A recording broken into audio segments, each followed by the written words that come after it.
Olá, gente, tudo bem? Sejam bem-vindos a mais uma aula nossa de biologia. Eu sou o professor Rodrigo e lembrando que a gente já tem aí gravado praticamente já 10 aulas. Vocês podem acessar e devem acessar os conteúdos dentro da nossa plataforma do educ.ac. Lembrando que a gente separou os conteúdos de acordo com as disciplinas, mas você tem que lembrar que para o estudo lá no Enem, no dia da sua prova, os conteúdos vão estar dentro das grandes áreas do conhecimento. Então, no nosso caso, nós vamos estar juntos com Química e Física, né? Então, compondo as disciplinas que formam a grande área das ciências da natureza, tudo bem? Mas para ficar mais fácil, para que você consiga organizar melhor os seus estudos, pensando que também muitos dos nossos alunos ainda foram formados, né, no que a gente chamava do velho ensino médio, onde os conteúdos eram organizados nas disciplinas clássicas, digamos assim, a gente organiza separadamente para que você tenha mais facilidade no acesso à informação, nos seus estudos, e isso vai com certeza auxiliar nos seus resultados. É sempre importante, muito aliás importante, destacar que o estudo para a prova do Enem deve ser compartilhado, deve ser associado a outros conteúdos, certo? Então, na aula de hoje, o nosso tema é zoologia, mas a gente tem que lembrar que a zoologia, ela é o estudo dos animais. Sendo assim, a gente tem que considerar que a gente vai ter, além do reino dos animais, outros reinos para ser estudados. A gente já viu na nossa aula passada, se você acessar aqui na plataforma você vai ver, sobre o conteúdo das plantas, né? Então, sobre o reino das plantas. E a gente tem outros reinos, como o reino fungi, o reino monero e o protista, que merecem, né? Que devem ser estudados. Mas é lógico que como o nosso tempo é reduzido, a gente prioriza aqueles conteúdos mais complexos. Além disso, vamos dar uma olhadinha aqui na tela, além dos 5 reinos que a gente está vendo aqui, o reino dos animais é um reino muito importante para a gente, porque é o reino ao qual a gente pertence. Então, só para recapitular, nós somos mamíferos, né? Então, o ser humano é um mamífero e é um animal, tido o animal dentro dos animais, dentro do reino dos animais, o mais evoluído, por série de outras características. Isso quer dizer que se a gente fosse comparar com os outros animais, nós somos os melhores? Não. Existem animais com habilidades fantásticas. Então, a visão da águia é algo fantástico. O olfato dos cães e dos felinos também, dos gatos, também é uma coisa fantástica. Então, cada animal tem a sua habilidade de acordo com aquilo que ele se adaptou ao longo da evolução, que é um tema da nossa próxima aula. Mas, combinando todas as características, a gente pode considerar, nesse caso, considerando o global, e as questões cognitivas, ou seja, de aprendizado, de intelecto, né? Do livre-arbítrio. O que é o livre-arbítrio? Nós somos os únicos animais que escolhemos aquilo, de certa forma, ao nosso desejo próprio, né? Então, a gente não está condicionado à sobrevivência por si só. Mas a gente precisa sobreviver, lógico, tá bom? Então, só destacando, você vai alongar os seus estudos dos reinos, considerando que agora nós vamos estudar os reinos dos animais. Os animais, em sua maioria, são organismos, em sua maioria não, são todos heterotróficos. O que é heterotrófico, né? Então, vai se alimentar de outra coisa, não é capaz de produzir o seu próprio alimento. Existem, né, a grande maioria tem livre locomoção, se locomovem sozinhos, mas a gente tem alguns animais que são sésseis, são os mais primitivos. Por exemplo, as esponjas do mar, né? Então, as esponjas do mar, elas vão formar, enfim, os corais e tudo mais, elas ficam sésseis, paradinhas. Elas dependem da sua locomoção, digamos assim, por conta das correntes marítimas, ok? Mas a grande maioria dos animais vai ter livre locomoção, ok? Além disso, a gente vai ter os processos de fecundação, então a gente vai ter um processo evolutivo de formação do zigoto muito característico. E, em especial, eu quero trazer para vocês a formação de uma estrutura chamada blástula. O que é isso? Depois da formação do zigoto, inicia-se um processo de segmentação, que é de divisão celular, onde a gente vai ter a amora, que é uma etapa antes da blástula. E essa blástula, ela vai ter diferenciação de tecidos. Como assim? Os animais, a sua grande maioria, vai ter uma grande diferenciação de tecidos. Então, não sei se você se lembra da nossa aula sobre histologia, que a gente viu sobre os tecidos humanos. A gente tem vários tecidos, né? Então, tecido conjuntivo, cartilaginoso, ósseo. Então, essa diferenciação, ela começa a partir da diferenciação das células na blástula, tá? É lógico que os outros seres vivos também vão ter um processo de diferenciação celular, mas esse da formação da blástula, ele é único nos animais, ok? Então, a gente avançando também aqui, mostro o slide para vocês, é o seguinte, nós temos vários seres vivos, nós temos milhões e milhares de espécies. É sempre importante também lembrar, na nossa aula de evolução, a gente também vai comentar sobre isso, que todo ser vivo vai ser formado ou por uma ou por mais tipos celulares. Aí a gente tem o caso do vírus, que eu também já comentei em algumas aulas passadas, que a gente não considera o vírus como uma célula, não como um organismo vivo, porque para ser um organismo tem que estar dentro de uma célula, mas a gente não discute mais isso, né, porque a gente sabe que o vírus tem muita importância. Mas como espécie identificada, nós vamos ter os seres vivos dentro de células, ok? E aí o mais legal disso é que a maior parte dos seres vivos catalogado, o maior número de espécies está dentro do reino dos animais. E é o grupo dos insetos. Então, eu vou trazer aqui no slide para vocês. A gente tem mais de 1 milhão de insetos catalogados. Esses insetos, né, não só apenas insetos, mas também, assim, artrópodes em geral, certo? Mas a grande maioria nesse grupo, ou seja, quem puxa o número de espécies para cima no reino animal e nos seres vivos como um todo são os insetos e os artrópodes em geral também, ok? Então é para ver essa importância. Agora é lógico que a gente tem muitos organismos vivos que são microscópicos, né? Então esses organismos vivos microscópicos têm mais desafio para ser identificado, né? Então você tem mais características para serem avaliadas e um nível muito pequeno. Então, isso aumenta a dificuldade da identificação desses grupos. Os insetos, a gente tem insetos também de variáveis tamanhos, mas por ser mais visíveis, a gente consegue identificar melhor esses grupos. Além disso, por que vai ter uma grande diversidade desses artrópodes? Porque ele já vem ao longo do processo evolutivo tendo uma grande diversificação e adaptação a diferentes ambientes. Então, as características físicas, digamos assim, né, estruturais que compõem os artrópodes, em especial os insetos, permitem que eles tenham uma maior resistência a algumas variações ambientais em relação a outros organismos. Isso explica o maior número de espécies e as maiores, vamos dizer, as maiores não, mas adaptações mais diferentes dentro desse grupo, ok? Então, vamos avançar no nosso conteúdo. Basicamente, os animais podem ser separados em dois grandes grupos. Nós temos os animais invertebrados, aqueles que não têm ossos, ok? Então, por exemplo, os insetos, ele não tem osso, então você não vai conseguir fazer um esqueleto da baratinha, certo? É lógico, ela tem um material quitinoso que recobre a pele, que a gente chama de exoesqueleto, e esse exoesqueleto garante uma resistência, ok?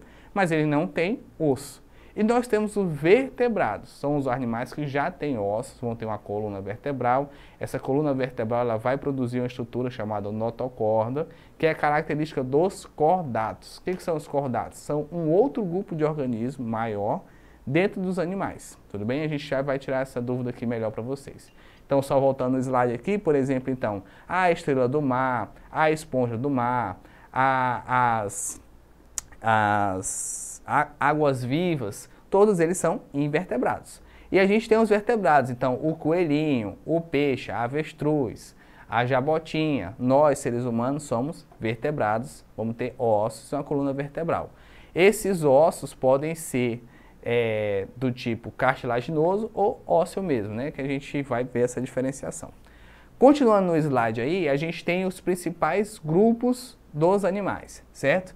Então, nós vamos ter os anelídeos, né, os vermezinhos, os poríferos, os plateumintas, nós vamos ter já os artrópodes, compondo pelos insetos, em sua maioria. Então, a gente vai ter os moluscos até chegar nos animais mais evoluídos. Quais são os grupos dos animais mais evoluídos? Então, a gente vai considerar os peixes, os répteis e os anfíbios, beleza? As aves e o ser humano. A gente compartilha muita coisa parecida nesses 5 grupos assim. tá? Sobre a questão de funcionamento do corpo e tudo mais. É lógico que cada grupo vai ter suas características. Então, por exemplo, os anfíbios, eles são animais que estão a transição entre o ambiente aquático e o ambiente terrestre, né?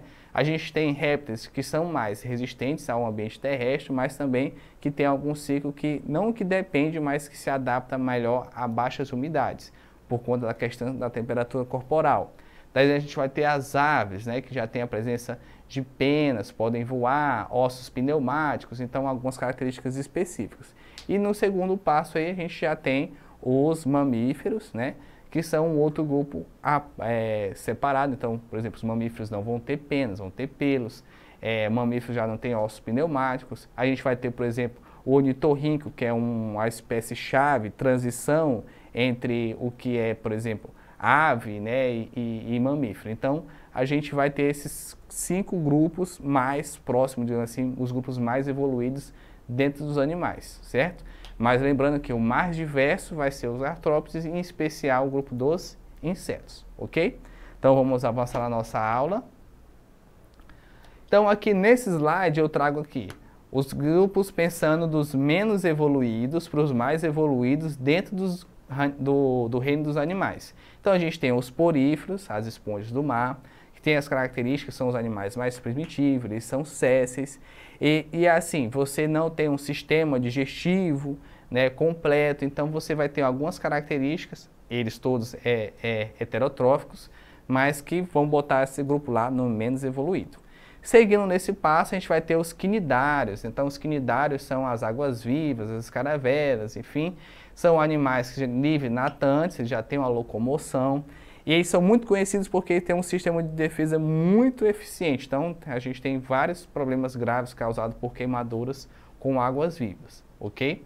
Seguindo aí, pensando dos menos evoluídos para os mais evoluídos, nós vamos ter os platelmintes, os nematóides, que são organismos de, além de ser, vamos dizer, uma transição. Por quê? Porque eles já vão apresentar um sistema digestório, às vezes incompleto e às vezes completo, né? Então, no caso dos platelmintes, a gente vai ter um organismo achatado, que não tem o sistema digestório completo. Já um verme nematominte, ele já vai ter um sistema digestório completo, ok? O que vai acontecer? Nesses organismos, além da sua diversidade, a gente tem importância médica, certo?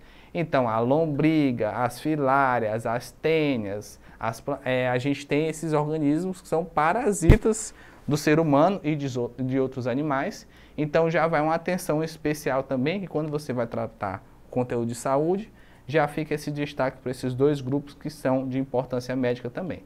Nós já temos aí os moluscos, que já é uma outra etapa. Essas espécies vão apresentar um corpo recoberto por uma concha calcária.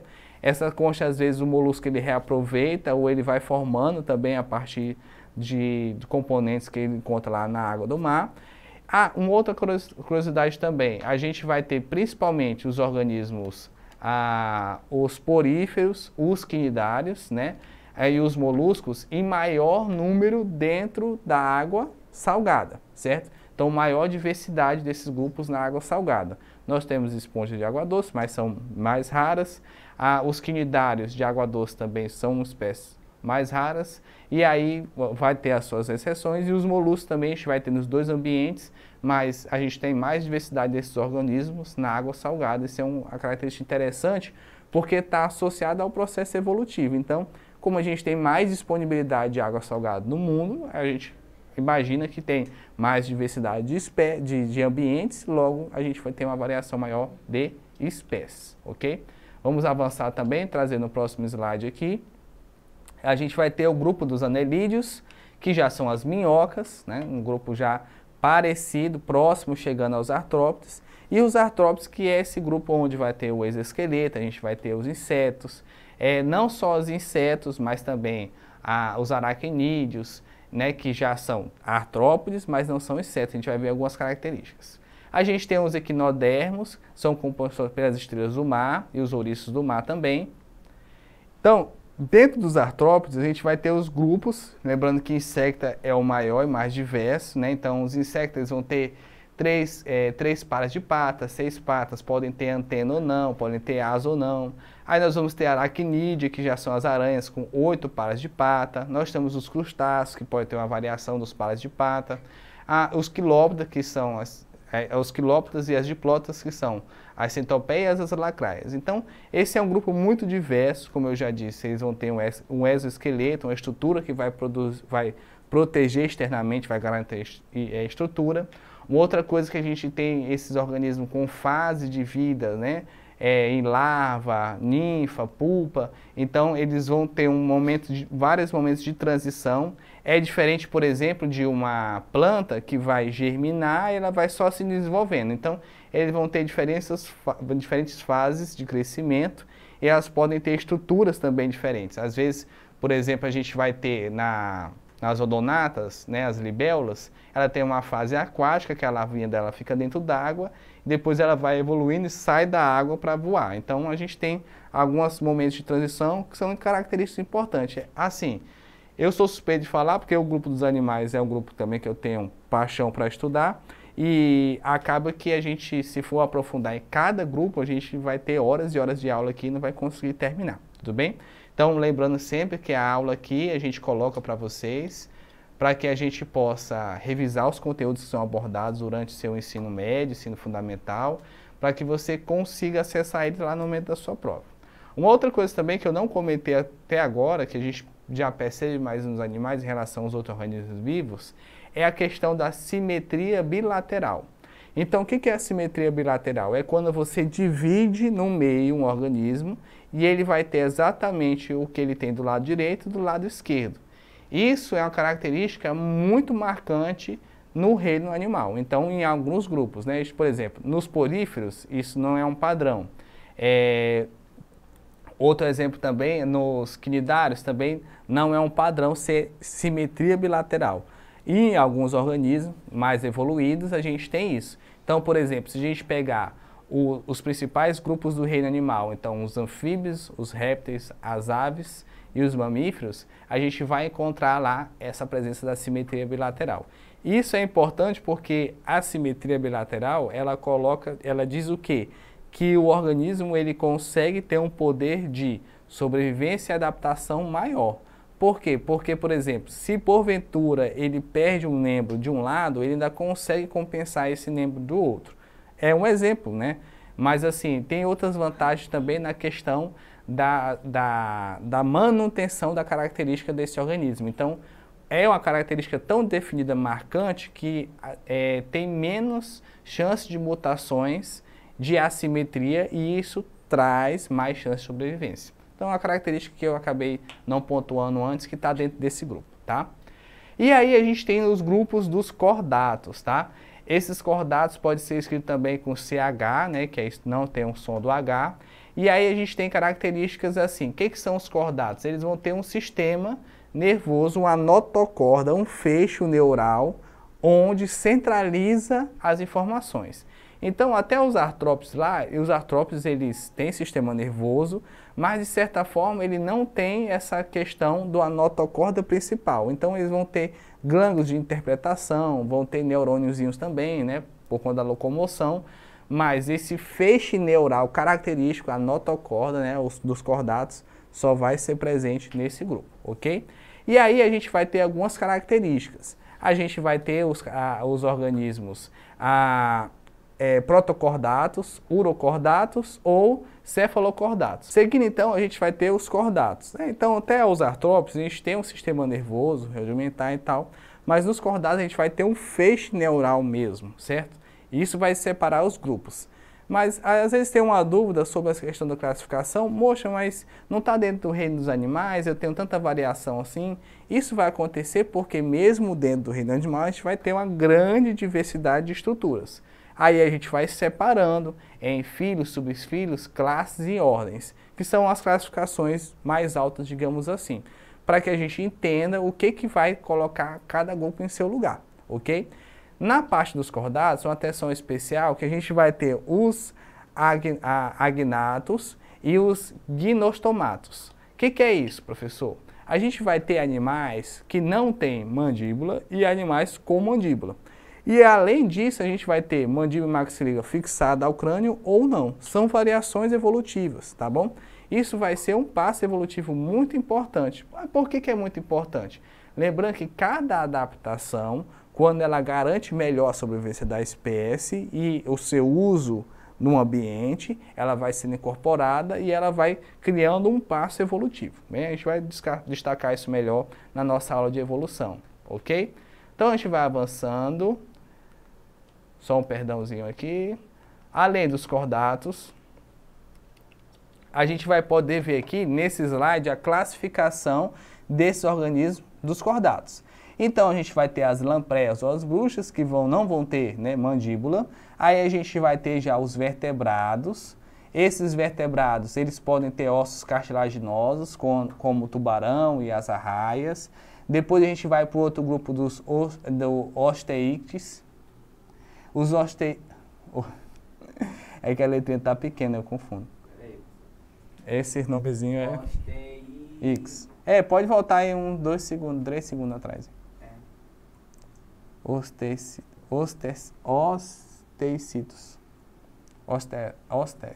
Os peixes ósseos. Não, esse eu não vou falar não. Vamos lá então. 3, 2, 1. Então no slide aí você pode ver a classificação dos cordatos. Lembrando que a gente vai ter os que não tem mandíbula, depois a gente vai ter os peixes cartilaginosos, os peixes ósseos, as presenças de nadadeiras lobadas. Essa presença de nadadeira lobada, o que é isso? São nadadeiras onde você tem estruturas ósseas e os raiozinhos. Isso foi importante porque foi o passo evolutivo que permitiu a esses peixes caminharem, né? Então, os primeiros trépodes, que são os animais que começaram a acessar o ambiente terrestre. A partir daí, a evolução seguiu. Então, voltando aqui, a gente já vai ter os anfíbios, os répteis, as aves e, por fim, na escala evolutiva, os mamíferos, tá? Lembrando que apenas os mamíferos vão ter glândulas mamárias, que são as estruturas responsáveis pela alimentação dos filhos, ok? Então, a gente não vai ter isso em aves. Para mamíferos, eu deixo também no slide para vocês aí na tela, a gente vai ter então, como eu já comentei, os ornitorrincos, que são essa parte, né, do princípio evolutivo aí entre aves e animais. Ele é muito característico, muito curioso, deixo aí a curiosidade para vocês pesquisarem. Depois os cangurus. O que o canguru, qual é a diferença dele? Ele vai ter uma formação, o canguruzinho vai nascer, ele vai completar, que são os marsupiais, completar o seu desenvolvimento dentro da bolsinha da mãe, né? Então, por isso que o feto fica ali na bolsinha, o feto não, o recém-nascidozinho, terminando seu processo de desenvolvimento, e aí depois ele sai, ali também já acessando as glândulas mamárias. Depois a gente vai ter o grupo dos elefantes, né? Todos que estão aqui são mamíferos, e aí os animais mais evoluídos, a gente vai ter já os felinos, os caninos, por fim a gente termina na espécie humana, lá nos primatas, tá? Então, deixar a característica, tem várias classes e ordens importantes dentro do grupo dos mamíferos, que merecem atenção aí, mas na nossa aula, como a gente está vendo aqui, o conteúdo muito extenso e curto, então não dá tempo de a gente abordar tudo. Outra classificação dentro do grupo dos animais também são a questão sobre o desenvolvimento embrionário. Então você vai ter os vivíparos, que são aquele onde o embrião vai gerar dentro da mãe, não vai ter a presença de ovo e ele vai nascer já completinho, depois ele vai só completar seu desenvolvimento, lógico, né? Ele nasce um bebezinho e depois ele vai amadurecendo. A gente tem os ovovivíparos, onde os ovos se desenvolvem dentro da mãe, digamos assim, e aí eles eclodem ali e o embrião nasce, né? O feto nasce, desenvolvendo. A gente tem o exemplo do tubarão branco. E a gente tem os ovíparos, que são aqueles organismos onde eles vão pôr ovo, esse ovo vai ser chocado, né? Vai ser desenvolvido. Tem algumas espécies que têm o processo de chocar, outras não. Ele vai terminar o seu desenvolvimento externamente e esse ovo vai eclodir, ok? Então, de acordo com o desenvolvimento embrionário, a gente pode ter essas 3 divisões aí. Além disso, dentro dos animais, a gente vai ter os mamíferos, os primatas e o ser humano. Eu deixei esse slide aqui para chamar a sua atenção, é lógico que não é o nosso objetivo na aula de zoologia, mas para você lembrar que existe um passo evolutivo. Então, independente das suas crenças, enfim, você tem que entender que existe evolução e existe os parâmetros para a gente classificar isso dentro, principalmente, do ser humano. Então, nesse caso, vou colocar esse slide aí, é para você entender que é o seguinte, não é que o homem se transformou do macaco para o ser humano e isso pode acontecer de vice-versa, não. Existem momentos, espécies incomuns entre a gente e os animais, os primatas, e a gente também sofreu uma evolução. E olha só que interessante, mesmo dentro de uma espécie só, que é a espécie humana, olha as características que a gente foi adquirindo ao longo do tempo. E superior aí, eu quero deixar a principal característica, olha o aumento da caixa craniana. O que quer dizer isso? Quer dizer que, além das características físicas, o que mais evoluiu no homem, dentro dos animais, é a questão do cérebro desenvolvido. Então, se a gente pegar proporcionalmente o tamanho do cérebro humano em relação aos outros animais, a gente vai ver que a nossa massa encefálica é muito grande. E isso explica nossas habilidades. Então, é para você ver que dentro do estudo do grupo dos animais, a gente vai ter essa grande diversidade. Então, desde esponjas do mar até o inseto, até nós, os seres humanos, todos nós estamos dentro do grupo dos animais. Por quê? Porque a gente compartilha algumas características em comum. Mas cada subgrupo, né, filo, subfilo, ordem, classe, vai apresentar características específicas. E aí você deve ter atenção a isso, tá? Você não pode juntar todo mundo num balaio só não, como diz os antigos, ok? Então, deixo mais uma vez o slide. Na aula de evolução a gente vai tratar mais também sobre esse assunto. E agora, para finalizar, vou deixar uma questãozinha nossa aqui, ó. Então, no Enem 2020, as aranhas, escorpiões, carrapatos, ácaros são representantes da classe dos aracnídeos. Então, estão lá dentro de artrópodes. Qual é a principal característica dos aracnídeos, né? Fazer teia? Não, ter 8 pares de patas. Eles podem ter várias combinações de conjunto de olhos, mas o principal é 4 pares de patas, ou seja, 8 patinhas, tá bom? Esses animais são terrestres em sua grande maioria e ocupam os mais variados hábitats, tais como montanhas, pântanos, desertos, solos arenosos. Podem ser os primeiros representantes do filo Artrópoda no ambiente de terra seca. As características que justificam o sucesso adaptativo desse grupo na ocupação do ambiente terrestre aí a gente tem a letra A quiliceras e pedipalpos que coordenam a movimentação corporal. Ora, pedipalpos é aquele pé com membranas entre os dedinhos para nadar, então não é do ambiente terrestre, né? Excreção de ácido úrico que confere a estabilidade do pH corporal. Isso aí a gente vai ter muito nas aves, né? Exoesqueleto constituído de quitina que auxilia no controle hídrico corporal. Olha, pode ser esse, vamos continuar. Circulação sanguínea aberta que impede a desidratação dos tecidos. Tem uma dúvida aí. E o sistema nervoso glandiolar que promove a coordenação central do movimento. Olha, se é glandiolar, ou seja, se tem uns glândulos nervosos, ele não tem uma coordenação central. Então, nesse caso, acredito que a alternativa correta é a letra C. Um exoesqueleto constituído de quitina que auxilia no controle hídrico. O que é isso? Essa quitina ela não dá só resistência, ela impede que esses organismos percam água para o meio externo. Nesse sentido aí você garante maior resistência. Além disso, esses organismos, conforme eles vão crescendo, eles vão trocando esse exoesqueleto. Lembra da cigarra? A cigarra canta até romper aquela casca dela e ela vai crescendo, tá bom? Gente, acesse o nosso portal eduque.ce, dedique nos seus estudos, já estamos na reta final para o Enem 2022. Nós aqui acreditamos no seu potencial, siga firme no seu propósito e até mais.